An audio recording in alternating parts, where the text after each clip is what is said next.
பேருமண்டலியின் ஸ்தாபகர் ஸ்ரீ ஸ்ரீ மதுராம்பிகானந்த பிரம்மேந்திர சரஸ்வதி சுவாமிகளின் அழைப்பை ஏற்று இங்கு நம்மிடையே இந்த ஆன்மீக பெருவிழாவில் கலந்து கொண்டு சிறப்புரையாற்ற வருகை தந்திருக்கும் ஸ்ரீ ரமேஷ் நம்பூதிரி என்று ஸ்ரீ வித்யா உபாசகர்களால் அறியப்படும் ஸ்ரீ யோகாம்பா சமேத ஸ்ரீ ஆத்மானந்தநாதர் அவர்கள் தேதியூர் ஸ்ரீ விஸ்வநாத சாஸ்திரிகளின் ஏக சிஷ்யராக இருந்து சிறந்த குரு சேவையாலும் குரு பக்தியாலும் அயராத சாதனையாலும் சிறுவயதிலேயே ஸ்ரீ அம்பாளின் பூர்ண கடாட்சத்தை பெற்று அத்வைத சித்தாந்தங்களிலும் சாக்த வழிபாட்டிலும் பெரும் ஞானம் பெற்று ஸ்ரீ வித்யையின் ஒரு அகராதி என்று எல்லோராலும் போற்றப்படுகிறார். ஸ்ரீ அம்பாள் இவருக்கு அளித்த ஞானத்தை கொண்டு ஆன்மீக அன்பர்கள் பயன்படும் வகையில் நிவசது ஹிருதி பாலா, வில்லும் வம்பும், ஸ்ரீவித்யா சாகரம், ஏகாவளி போன்ற அரிய நூல்களை இயற்றியுள்ளார். ஸ்ரீ லலிதாவின் 1000 நாமங்களை அணு அணுவாய் ஆராய்ந்து அதில் பொதிந்திருக்கும் உட்கருத்துக்களை கேட்போரை மெய்மறக்கும் செய்யும் அளவில் தெரிவிக்கும் ஆற்றல் பெற்றவர். இந்த ஆன்மீக பெருவிழாவில் கலந்து கொண்டு சிறப்புரையாற்ற அழைத்தபோது தனக்குள்ள பல்வேறு தெய்வீக நற்செயல்களையும் நிவசது ஹிருதி பாலா, வில்லும் வம்பும், ஸ்ரீவித்யா சாகரம், ஏகாவளி போன்ற அரிய நூல்களை இயற்றியுள்ளார். ஸ்ரீ லலிதாவின் 1000 நாமங்களை அணு அணுவாய் ஆராய்ந்து அதில் பொதிந்திருக்கும் உட்கருத்துக்களை கேட்போரை மெய்மறக்கும் செய்யும் அளவில் தெரிவிக்கும் ஆற்றல் பெற்றவர். இந்த ஆன்மீக பெருவிழாவில் கலந்து கொண்டு சிறப்புரையாற்ற அழைத்தபோது தனக்குள்ள பல்வேறு தெய்வீக நற்செயல்களையும் பாராது மிக்க மகிழ்ச்சியுடன் இசைவு தந்தார்கள். அதற்காக எங்களது நன்றியை தெரிவித்துக் கொள்கிறோம். ஸ்ரீ லலிதா சகஸ்ரநாமமும் ஸ்ரீ நவாவரண பூஜையும் என்ற தலைப்பில் தனது சீரிய கருத்துக்களை தெரிவிக்க அன்புடன் கேட்டுக்கொள்கிறோம்.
இயற்றியுள்ளார். ஸ்ரீ லலிதாவின் 1000 நாமங்களை அணு அணுவாய் ஆராய்ந்து அதில் பொதிந்திருக்கும் உட்கருத்துக்களை கேட்போரை மெய்மறக்கும் செய்யும் அளவில் தெரிவிக்கும் ஆற்றல் பெற்றவர். இந்த ஆன்மீக பெருவிழாவில் கலந்து கொண்டு சிறப்புரையாற்ற அழைத்தபோது தனக்குள்ள பல்வேறு தெய்வீக நற்செயல்களையும் பாராது மிக்க மகிழ்ச்சியுடன் இசைவு தந்தார்கள். அதற்காக எங்களது நன்றியை தெரிவித்துக் கொள்கிறோம். ஸ்ரீ லலிதா சகஸ்ரநாமமும் ஸ்ரீ நவாவரண பூஜையும் என்ற தலைப்பில் தனது சீரிய கருத்துக்களை தெரிவிக்க அன்புடன் கேட்டுக்கொள்கிறோம்.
वंदे गुरुपदद्वन्द्वम् अवाङ्मनसगोचरं रक्तशुक्लप्रभामिश्रम् अतर्क्यं त्रैपुरम् अहः.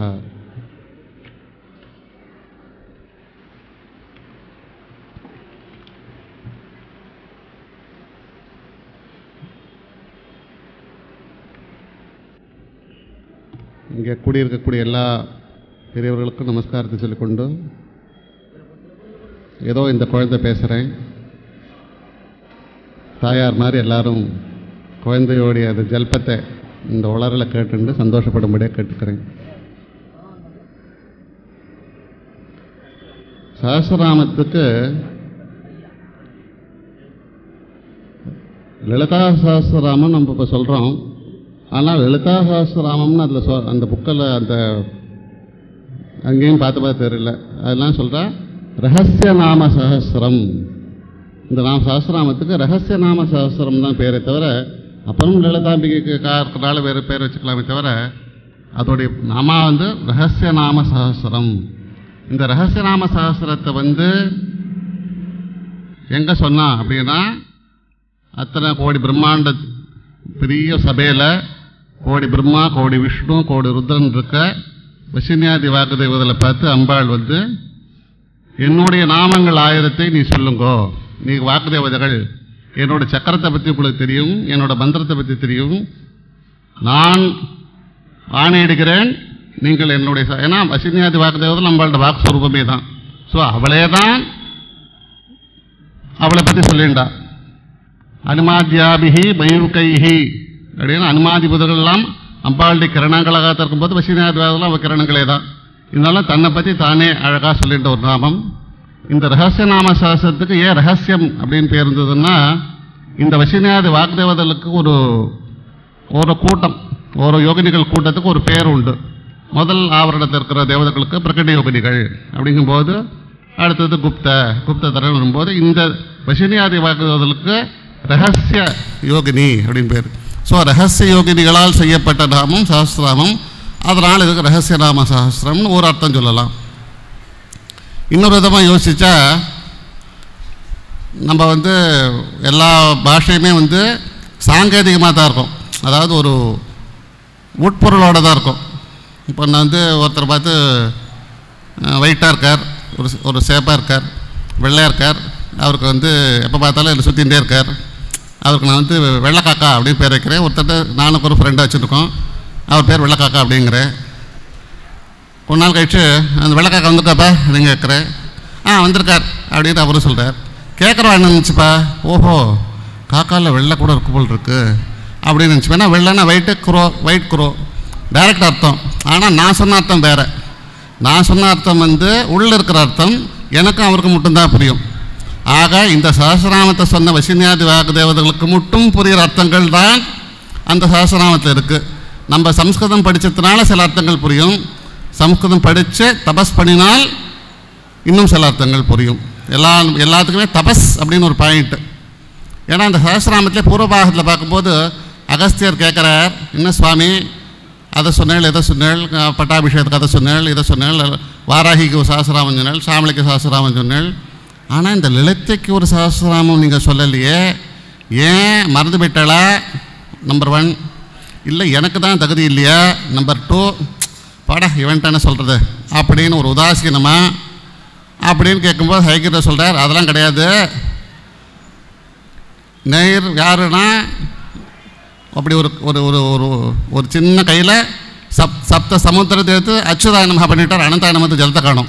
அப்படிப்பட்ட தபஸ்வி இந்திய பர்வதத்தையே அப்படி காலால் மிதிச்சார் அகஸ்தியர். அதனால் பேரே கும்பசம்பவர்னு முதல் பேர். இது அப்புறம் அகஸ்தியன் பேர் வந்தது. அகஸ்தியராக்கப்பட்ட நீர் ரொம்ப விசேஷம். நாம் ஹயக்ரீவர் வேத சாஸ்திரங்கள்லாம் படித்த சாமி, ஏன்னா எனக்கு ஞாபகம் மருதி அதெல்லாம் ஒன்றும் கிடையாது. இருந்தாலும் நீர் கேட்கலைங்கிறதால நான் ரொம்ப கவலைப்பட்டுன்னு இருந்தேன். ஐயோ இந்த மனுஷன் கேட்க மாட்டேங்கிறானே, சொல்லணும்னு ஆசையாக இருக்கேன், கேட்க மாட்டேங்கிறானே, கேட்காம இப்படி சொல்கிறது அப்படின்னு ஒரு சங்கத்தை தவிச்சுட்டு இருந்தேன். அப்போ இங்கே ஒரு கொஸ்டின் வரும். இப்போது இங்கே ஒரு தண்ணி இங்கே இருக்குது, பாட்டில் இருந்தது, இப்போ அது கொஞ்ச நேரம் கழிச்சு காணோன்னா நான் கேட்கலாம். ஸோ இங்கே ஒரு தண்ணி பாட்டில் ஒன்று இருந்ததே, அது எங்கே அப்படின்னு கேட்கலாம். இதை பற்றின பூர்வ ஞானம் எனக்கு இருந்தால் ஒழிய சில விஷயம் இல்லை. அகஸ்தியர் ஒரு லாஜிக் பண்ணிட்டார். ஒரு சஹஸ்ரநாமம் இருக்குது, வாராகிக்கு இருக்குது, சாமலிக்கு இருக்குது. ஸோ லாஜிக்கெல்லாம் எல்லாத்துக்கும் ஒரு சஹஸ்ரநாமம் இருக்கணும். ஸோ லாஜிக் படி கூட கேட்டிருக்கலாம். ஆனால் இது லாஜிக்கே இல்லாத ஒரு விஷயத்தை எப்படி நான் சடக்குன்னு கேட்குறது? எனக்கு அதை பற்றின ஐடியாவே இல்லை. இந்த மாதிரி ஒரு விஷயம் எக்ஸிஸ்டன்ஸ்னே எனக்கு தெரியாத விஷயத்தை நான் எப்படி கேட்பேன் அப்படின்னா, அதுக்கு பதில் தபஸ். இதோடைய எங்கே வர்றதுன்னா அடுத்த ஸ்தோத்திரம் திருஷதி சர்வபூர்த்திக ஸ்தவத்தில் என்ன சொல்கிறார், நல்லா சொல்லிட்டேன் சுவாமி போயிட்டு வாங்க அப்படிங்கிறார். இல்லை கிடையாது, நீர் எதையோ ஒன்று விட்டுட்டீர், சம்திங் எல்ஸ் இஸ் மிஸ்ஸிங். என் மனசில் சமாதானம் வரலை. நீங்கள் எல்லாத்தையும் சொல்லிட்டேங்கிற சமாதானம் சிஷ்யனுக்கு வரலை.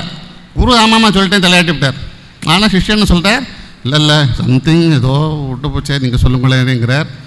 உடனே குரு சொல்கிறார், 3 வருஷ காலம் குருக்கிட்ட இருந்தப்புறம் அம்பாள் பிரத்யட்சமாக சொல்கிறா, இவன் பொண்டாட்டி நல்லவோ, அவளை பாருங்களேன் என்ன சொல்கிறா, இவன் பத்னி அஸ்ய லோபாமுத்ரா மாமுபாஸ்தே அதிபக்திதாக, இவன் பொண்டாட்டியான லோபாமுத்ராகப்பட்டவள் விசேஷமாக என்னை பூஜை பண்ணுறவள், அதனால் இவன் நல்லவன், அதனால் இவனுக்கு அந்த திசையை சொல்லு. ஏன்னா ஒரு ஆட் நம்பர் இது, இந்த லாஜிக்கே வர முடியாது. ஒன்று 108 அஷ்டோத்திர சேதம் இருக்கும், சஹஸ்ரநாமம் இருக்கும். இந்த 300ங்கிற நம்பர் ஒரு ஆட் நம்பர். இந்த 300 நாமா இருக்குங்கிறதுக்கு சான்ஸே கிடையாது.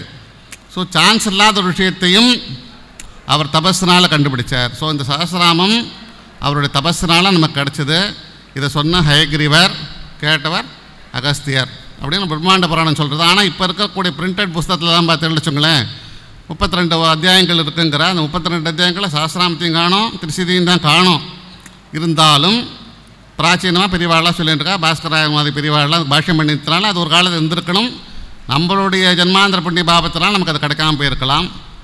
அப்படிப்பட்ட இந்த ரகசியநாம சஹஸ்ரத்தை பலஸ்ருதியில் என்ன சொல்கிறார் அப்படின்னா, நித்தியப்படி சந்தியாவந்தனம் பண்ணி கொண்டு, சந்தியாவந்தனம் எவ்வளோ பெரிய காரியம், நித்தியம் செய்ய வேண்டியது. ஒருத்தரும் அவனுக்கு விதிக்கப்பட்ட சந்தியாவந்தன கர்மத்தை பண்ணி கொண்டு, ஸ்ரீசக்கர பூஜையை பண்ணி கொண்டு, இந்த ஸ்ரீசக்கர பூஜை வந்து கொஞ்சம் என்ன சொல்கிறது, பூஜை பண்ணுறவா எல்லாரும் கிட்டத்தட்ட 90% இங்கே இருக்கிறவா பூஜை பண்ணுறவா தான்.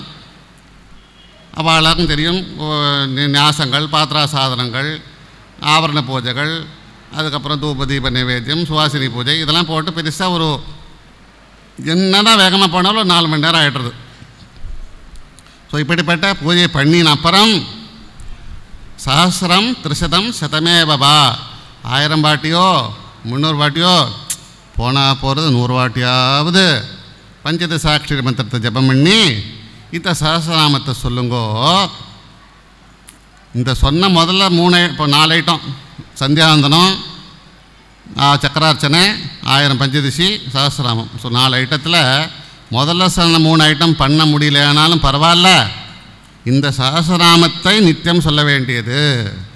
இதம் நாம சஹஸ்ரம் கீர்த்தனம் நித்திய கர்மவத். அதே பழையபடி சந்தியாவந்தனத்துக்கு எக்ஸாம்பிள் கொடுக்குறார். சந்தியாவந்தனம் எப்படி விட முடியாதோ, ஆசௌச்சத்தில் கூட சந்தியாவந்தனம் விட முடியாது. எந்த விதமான இக்கட்டலையும் விட முடியாத ஒரு விஷயம் சந்தியாவந்தனம். அந்த சந்தியாவந்தனத்தை மாதிரி இந்த சஹஸ்ரநாமத்தை சொல்லுங்கோ அப்படிங்கிறார். அப்படி என்னடா இதில் என்ன ஒரு விசேஷமாக இருக்குது, இந்த சஹஸ்ரநாமத்தில் அப்போ வேறு ஏதோ இருக்கணும் இல்லையா? இப்போ அதனால் ரகசியநாம சஹஸ்ரம்னு சொல்லிட்டோம். ஸோ இதில் ஏதோ ரகசியமான சில விஷயங்கள் இருக்கலாம்னு ஒரு சிந்தனை ஓடின்னு இருந்த காலத்தில் நாம்பளும் என்னுடைய 16வது வயசில் குருநாதர் அனுகிரகத்துலேருந்து இதை தினப்படி சொல்ல முடியாத அனுகிரகம் பண்ணிகிட்டு இருந்தோம். நடுவில் குருநாதர் அனுகிரகமே 3 மாத காலம் படுத்த படிக்காமல் ஆனோம்.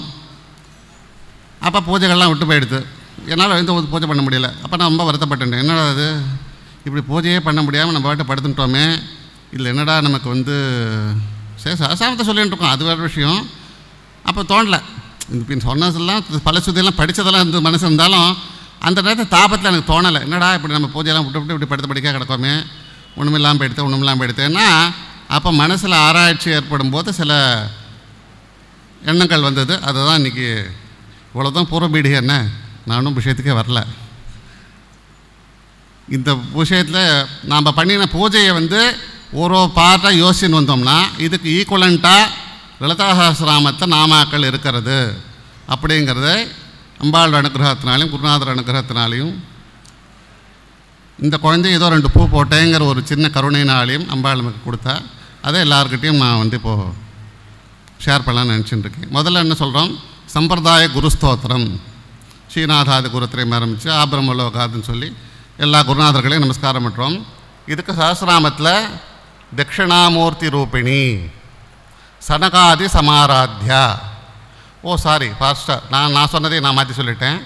முதல்ல சந்தியாவந்தனம் பண்ணணும்னு சொன்னேன் இல்லையா? ஸோ சந்தியா நாமா சஹஸ்ரநாமத்தில் சந்தியான்னு ஒரு நாமா இருக்குது. 3 சந்திக்கும் 3 விதமான தேவதைகள், காயத்ரி, சாவித்ரி, சரஸ்வதி. இந்த 3 நாமாக்களும் இருக்குது. வியாகிருதி அப்படிங்கிற ஒரு நாமா இருக்குது. இந்த நாமாக்கள்னால நம்ம நித்தியப்படி பண்ண வேண்டிய சந்தியாவந்தன கர்மாக்களை செய்ததான ஒரு மனத்திருப்தியை நமக்கு ஏற்படுத்தக்கூடியது. அடுத்தது ஸ்ரீவித்யா சந்தியாவந்தனம்னு ஒன்று இருக்குது. உபாசகாலுக்கு நம்ம வைதிக சந்தியாவந்தனை தாண்டி